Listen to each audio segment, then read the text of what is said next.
सेना घरे 5 घरे बोलाउने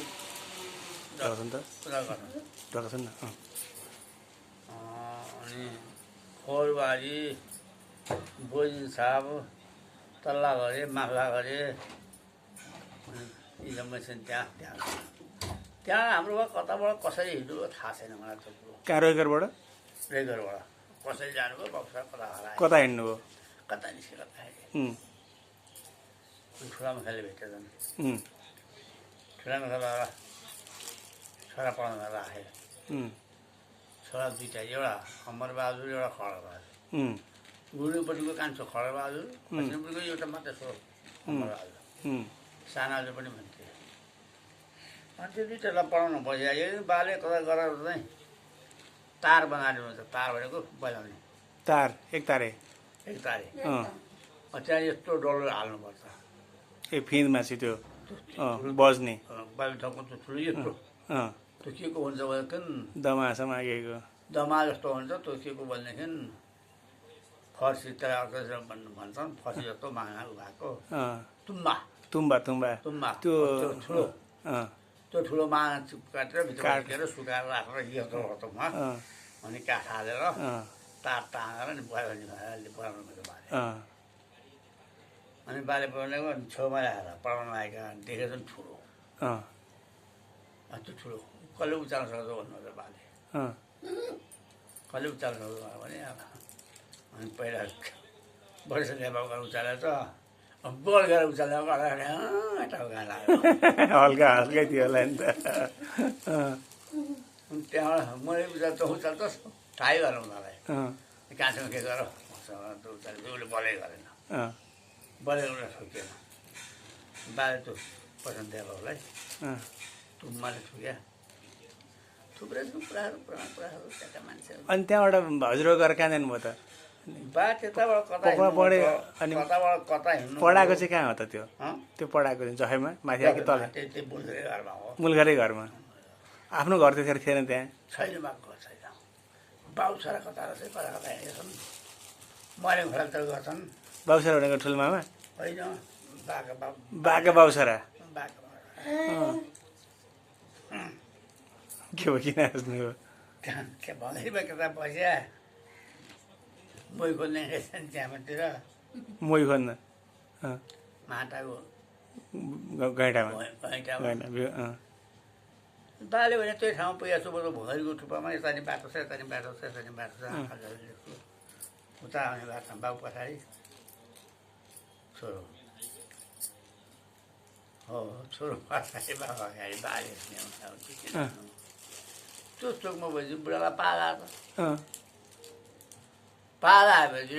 पालेर चाहिँ त्यो मैको ठेकी फुटेछ ए खस्यो तर्सेर खस्यो अनि मैले सब बिहान भएको ठाउँमा लुगा भिज्यो त्यो ठाउँमा पुगेपछि बसाएर बाफ कराएपछि बाबा यहाँ मै पकिएको थियो भनेर मैले छेडेर यही भन्नुहुन्थ्यो त्योमा अस्ति पुगेँ तर राति हिँड्नु पऱ्यो त्यहाँ बाले भनेको बाघा अनि दुःख सुखेको कुरा छन् बाघा मरेको खोला गएको कता कहाँ भयो मानुङ खोला भन्ने कहाँ हो नि मरेको खोला भने यो पुरो त्यो कता पर्छ यो के फर्केर अनि पछि त्यो रैगरमा घर भएको मान्छेले अनि माथि जफे डाँडामा चाहिँ कसरी घर बनायो त्यहाँ किने त्यहाँ किने होइन त ठुला मुखियाले लगे पढायो अरे अनि बिहा गर्न साटो हालेछन् कता के मिलायो साटो कोसँग हाले हो के गोविन्दको कान्छो बाबु ए गोविन्द कान्छो त गोविन्द कान्छो हजुर बाबुलाई दिए ए उता दिए हाम्रो फुपू बुढी फुपू थियो बाँके पनि फुपू दिदी पारा भएका थियो उनीहरूलाई त्यो बाँकी फुपू पनि त्यहाँ किनिदिया भयो मरि मरिसकेको छोरा साना छोरा बिहा गर्नु पर्यो गङ्गालीको छोरी मागेर बिहा गरे उसले भान्जालाई बिहा गर्नु भनेर पहिलो छोरी मागेर भान्जा सातवटालाई बिहा गरे अब त्यतापट्टि उतापट्टि बाँके पालामा साटो हालेर सिमरासमा साटो हालेर बहिनी दिएछन् अनि आफूले बिहा गरे त्यो आफूले बिहा गरेको त्यो बहिनीको त्यो सालो भनौँ न बाबुको सालो मर ए मरेपछि त्यो बाबुको सालै पनि आफ्नो बहिनी त्यो बुढी फुपू छ नि त्यहाँ बाबु फुपू उयोको ऊ पनि बिधवा अनि त्यसले फकाएर ल्याइछन् उसले जेठाको छोरा ल्याइछन् यता माथि त्यो जेठा छोराले चाहिँ भवानी प्रसाद भन्थे भुत्ले भुत्ले भुत्ले पनि भन्थे भूतले भनेर सुने हो बेखाने भन्छ उनीहरू छोरा त्यो मेरो भान्दाजु हो तिम्रो जस्तो भाइ हो तिम्रो हो मेरो त्यस्तै त्यो हो त्यस्तै मैले जेठो हो छँदैछ अनि पछि त्यो जफेको त्यो जग्गामा अनि त्यहाँबाट बाले बिहे गरेपछि अब घर बनाउनु जग्गा दिने भने माथि सामने खोला भन्ने ठाउँमा दिएर त्योभन्दा माथि आएको त्यो ठाउँमा माथि माथि झाडो नजिकै लेखमा लेख जस्तो अनि साइना उमारको बाबु बाजे साइनाले हप्काछन् त्यहाँबाट कडा मान्छे पहिला त त्यहाँ भएन त्यहाँ भएन टाढा भयो त्यहाँ भएन टाढा भयो अनि त्यसको त्यो जितवानको रगतको सिटा दियो नि त जितवान भनेको सेता पहराको सेतो भएर सुनेको छु अनि तिनीहरूको चाहिँ त्यो माथि घडीको पाटा घडेको छु त्यहाँ त्यो घर त्यहाँ ल्याएपछि घर बनाएको त्यो जग्गामा त्यही जग्गामा घर बनाए अब त्यो बाले छोराले हेऱ्यो होला नि त्यो घर बनाउँदै कान्छोमा मलाई दिएको छ नि फुपू पुजेर आएछन् आमा बसेको थिएँ छक्कै मारेर यसो बसेको छ घर बनाउने ठाउँमा दुखान ल्याउन भएन भने भाइले शिवराज आफ्नो भाइले दुखानको आएछ के भन्छ मुला भस्कालमा आएको छ दुखानमा त्यहाँ त्यो दुध बनाएको छु मरेर आएर खान्छु भानुको त्यही मरेर जन्मेको भानुभएको अब सानानीको चाहिँ के हो भने त्यो सानो मरो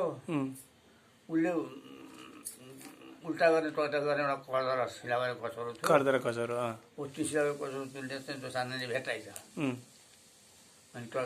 पारेर त्यो खेलेर अनि सपाले हेर्छ आमाले सपाले म मरेमा आउँदैछु भने चाहिँ सान्ने जन्मे ल मारे त्यो कालीलाई त्यो भइदिए भानु त ठ्याक्कै कहाँ मामा अनि त्यसरी राख्यो भने त्यो भान्दाजु छ त्यो जैसी हो को त्यो चाहिँ त्यो क्या अहिले भन्ने मैले फुपूले भए पक्का लगाइदियो को छ त अहिले त्यसको अब अर्कै आमापट्टिको दुईवटा भाइ छन् बाउ मरिहाल्यो आमा मरिहाल्यो उही बेलामा त्यो खास गरी मेरा फुपूको छोरो भनेपछि अब जफाइमा को बाँकी छन् त हाम्रो कोही छैन कोही छैन बाका दाजुभाइ फुपूका बाका दिदी पनि कोही छैन बाका दाजुभाइ नै छैन रहन्छन् दिदी पनि त्यही एउटी कथा रहेछ ती सकिहाल्यो फुपू बुढीका सोचे सुनाइसेनन् हाम्रो सन्तान छैन 60,000का पारिपट्टि उतै गयो कि सिद्धिको कसका गोविन्द दाईका साटो हाल्यो भने होइन त गोविन्दको साटो हाले होइन गोविन्दको हजुरबाको कुरा गरे होइन कसको त गोविन्दको बाजे बाजे भनेको त्यो मेरो फुपाजुको दाजुको छोरै कसो भनेको छ त्यो फुपू बुढीले साटो हाले बिहा ऊ मरेको फाका बिजुवा लगाइदियो अहिले के लिएर खाउँ भने चाहिँ उसको